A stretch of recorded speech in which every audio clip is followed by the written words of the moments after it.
I, 38, male, got married to my wife, 33, 2 years back. We'd been dating for 3 years and she was more inclined towards marriage than I was, but just to make her happy, I agreed to it. Around a year ago, we started trying to have a baby. Again, that was at my wife's insistence. We struggled a lot during the period that we were trying to conceive, though, and things got so bad for my mental health that I decided to get myself tested. My wife had become mean during the time that we were struggling to conceive, and I tried to deal with her behavior, but it was just too much to bear. So a few days after the test, I was told by the doctor that I was sterile. To be honest, that pretty much broke my heart. Even though having a baby wasn't my idea, I had started envisioning my life as a father already, and I really wanted to be one. So to learn that I'd never be able to be a dad was the most devastating news to me at the time. But the worst was yet to come. I've been trying to work up the courage to tell my wife that I was the reason that we weren't able to conceive. But I was afraid how she'd react. She'd already been so mean to me that I couldn't imagine her reaction when she'd find out that what she wanted was probably never going to happen with me. So I waited for a few days after I knew the results of my test to tell my wife, but she's the one who ended up giving me a surprise. 4 days after I knew that I was sterile, she sat me down and told me that she had some really important news to share with me, and I was extremely scared because I'd thought that she'd somehow found out about my sterility. But no, she wanted to tell me that she was finally pregnant. I was shocked to my very core at what she was saying, but thankfully, she was blissfully unaware of my true feelings and began to celebrate almost immediately. I tried to join in on her happiness so that she wouldn't doubt me or whatever, but the very next day I got tested again just to confirm that I was really and truly sterile, and once again I received the same results. I was at a loss because if I wasn't the father, then my wife was most certainly cheating on me. The medical procedures that she needed to conceive artificially were expensive, and since I was the only one earning member between the two of us, she couldn't have gotten anything done without asking me for that sort of money first. So she was obviously cheating. The thought itself was so weird and horrible that I didn't do anything about it for the next few days while my wife planned a full-fledged party to announce her pregnancy. She seemed really happy and I was equally shattered, but I couldn't let it show on my face because I needed to get to the bottom of this whole situation. I didn't even tell my own family about what was happening and kept it all under wraps because this was way too uncomfortable and personal to be shared with anyone. I couldn't even tell my wife what I thought because firstly, way too much time had passed, and secondly, I wanted to know who exactly the father of her child was because if I did confront her, then maybe she'd just leave and I'd never know. Luckily, I found out on the day of the party itself. A lot of people attended, including our families, our friends, and a few of my co-workers. She also invited one of our neighbors who lived right across the street from us. Our neighbor, 27, male, is a young man and is definitely a lot better looking than me, no doubt. Not just me, but he's probably better looking than most people since he's a model, but he's still trying to make a name for himself in the modeling world. He moved in with his aunt who owns the house he lives in so that he's closer to the city since his own family lives really far away. My wife has always had a soft corner for this guy and would cook for him and his aunt when he'd moved in initially. He's even come over to our house for dinner a few times and we've chatted about his work. He's well-spoken and well-read as well, and he's also a literature major like my wife, so they have a lot in common and hit it off instantly the first time they met. I never had anything against the guy since he seemed sweet enough and I trusted my wife too. But when he entered the house on the day of our party and my wife's eyes lit up, I could sense that something had changed.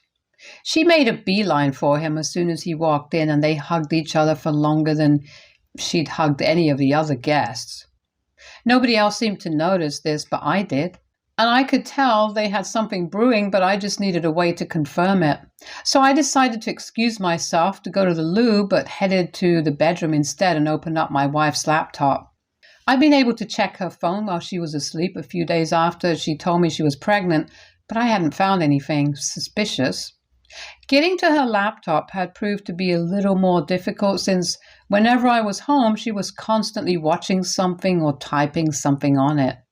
Whenever I'd ask her what she was doing, she'd turn the screen away from me and tell me that she was working on her novel. That had been going on for months, and I'd respected her privacy because I'd actually thought that she was working on a novel. Now, the situation had changed, and I was pretty sure that there was no novel, and it was just an excuse to hide the contents of her laptop from me. Thankfully, there was no password or anything I had easy access to. After some digging, I was able to find another email account in addition to her real one. I switched to that one and went through the emails that had been sent and received. I went through those emails and they were full of confessions of love from my wife and also the other guy, our neighbor. I recognized the email address since he was using his real name, and in the more recent email, she was telling him that she was pregnant. He didn't take it kindly and was upset about it, so the mail stopped for a while, presumably because he'd wanted to end things, but my wife wasn't going to let him go. Eventually, I got the worst email of them all, where she was telling him that she'd spoken to a friend of hers who is a lawyer, and she'd help her file for divorce right after the baby is born. The reason she'd even tried to convince me to have a baby with her was so that she'd get both the alimony and the child support after the divorce, so that she could take off with our neighbor a few months after and live happily ever after. I was horrified when I read that, and I can still feel the nauseating feeling take over me whenever I think about that email. Anyway, I quickly shook off whatever I was feeling and got back to work and took several pictures of the email on my phone before shutting it down and keeping it back where I'd found it. I was less concerned about the cheating and more disgusted by what my wife was trying to do. Cheating was one thing, but trying to trick me into having a child with her and then making me pay all that money just so she could fund her dream life with her struggling boyfriend was so psychotic. And the cherry on top was that she was such a great actress that I hadn't suspected a thing yet. Her happiness was almost disturbing, but I was so angry about all of this that I decided to go the extra mile and take my revenge. I'd made up my mind to play along, and then I dropped the bomb on her when she was least expecting it. There was no way I was going to let her just get away with it without feeling the hurt, betrayal, and frustration that I'd been feeling when I found out about her dishonesty. Call me a psycho, but I did what I had to do. So, for the next 9 months, I played the perfect husband, father-to-be.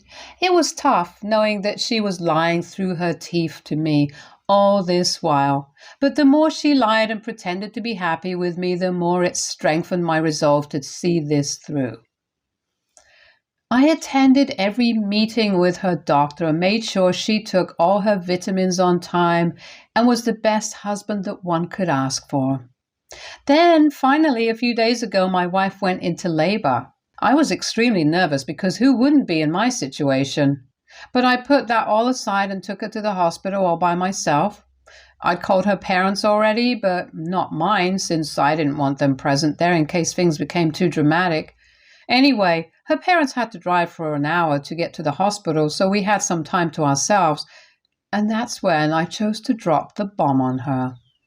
Once she was safely inside the room, I told her that I was going to go out and call our neighbor so he could be here with her. She looked taken aback and stuttered a bit while saying that there was no need for that, and she didn't want a stranger in the room while giving birth. So I smiled back at her and showed her the results of my fertility test, along with the divorce papers, since I'd filed for divorce just a few days before her due date, that I'd made sure to carry with me on that day. She went through all of it, still looking confused, so I explained to her that I wouldn't be able to impregnate her even if I'd wanted to, so the baby wasn't mine. Then I told her about the emails that I'd found on her super secret account, and at that moment she finally realized what was going on. The look on her face was priceless as I walked out, and she struggled to come up with words. I thought I'd need to stay in the hospital myself too, because that's how fast my heart was beating when I finally walked out and called our neighbor up to inform him that my wife was in labor. I didn't even wait for his response and hung up as fast as I could. Then I got into my car and waited for my wife's family to show up. As soon as I saw her dad's car pull up in the driveway, I got out of there as fast as I could. I even turned my phone off for good measure and drove for a while until I got to this motel, a little out of town. I'd packed my bags already a few weeks ago and had them stashed in the boot of my car so that I had all that I needed with me and wasn't caught unprepared at any point. I spent the rest of the day watching television, drinking beer, and doing everything I possibly could to take my mind off of things. I went to sleep that night quite peacefully, knowing that I was finally done and dusted with this whole act. The next morning I woke up and finally turned my phone on.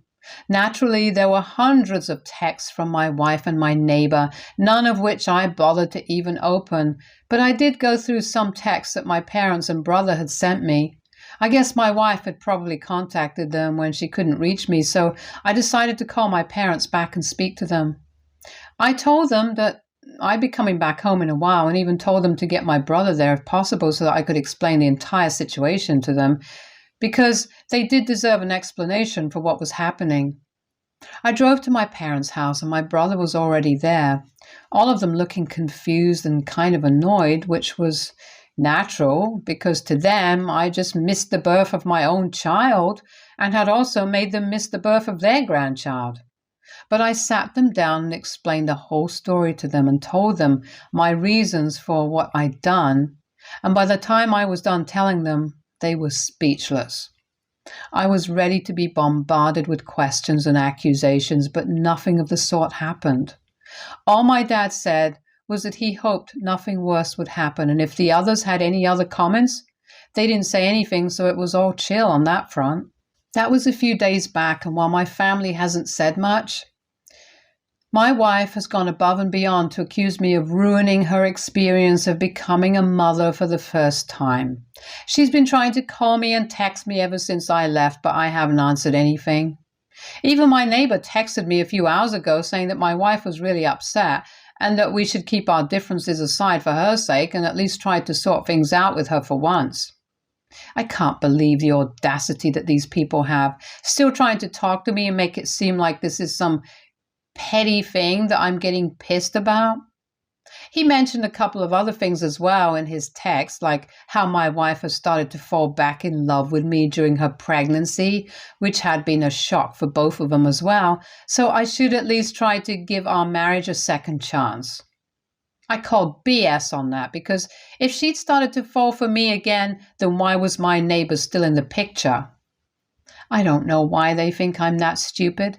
My wife is upset, but there's nothing I can do about it. She's mostly angry that I'd known everything right from the beginning, but had chosen to be with her and put up with this whole act, and accused me of lying to her. AITA for staying with my wife through her pregnancy and misleading her, despite knowing that the baby wasn't mine and she'd been cheating on me with our neighbor? Update 1. It's been close to a week since the baby was born, and I've been staying in a hotel room. I haven't been over to see my wife yet, and neither do I plan on going either. She's still texting and calling me, but I don't know why, since I've made it pretty clear that I'm not interested in speaking to her or hearing her out. I haven't blocked her yet, but I have blocked my neighbor, since he'd taken it upon himself to text me and remind me that my wife was still holding out hope and wanted me to get back to her. I'm 100% sure that the only reason he's still with her and trying to get me to forgive her is so that she'll at least get something out of the divorce settlement and the alimony, since both of them are basically unemployed. My wife was a stay-at-home spouse, which I appreciated and respected, but she wasn't just staying at home and doing the chores, she was also cheating on me behind my back. And that was unforgivable. And before anyone attacks me, I'm not the one who suggested that she quit her job after marriage. In fact, I was quite supportive of her back when we were dating and she used to work, but she's the one who said she wanted to quit and take care of our home instead. So I didn't stand against that either. It was her choice and I earned well enough. Anyway, I'm pretty sure my lawyer will be able to get me out of paying alimony once we can prove that she's been cheating, which I'm hoping is going to be easy. As for my neighbor, he's still struggling to find well-paying modeling gigs, so handling his own expenses, my wife's expenses, and a baby on top of that is going to be next to impossible for them, even with all their money combined. So good luck to them. I'm just grateful that I'm out of this mess and won't have to give them anything, not even my attention.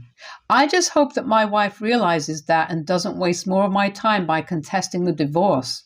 I'm hoping she won't, but then again, given the utter lack of brains, she might as well, so I'm prepared for that as well. The pictures of the emails that had been exchanged on her secret email account are still safely saved on my phone and backed up on my laptop, so I'm not too worried.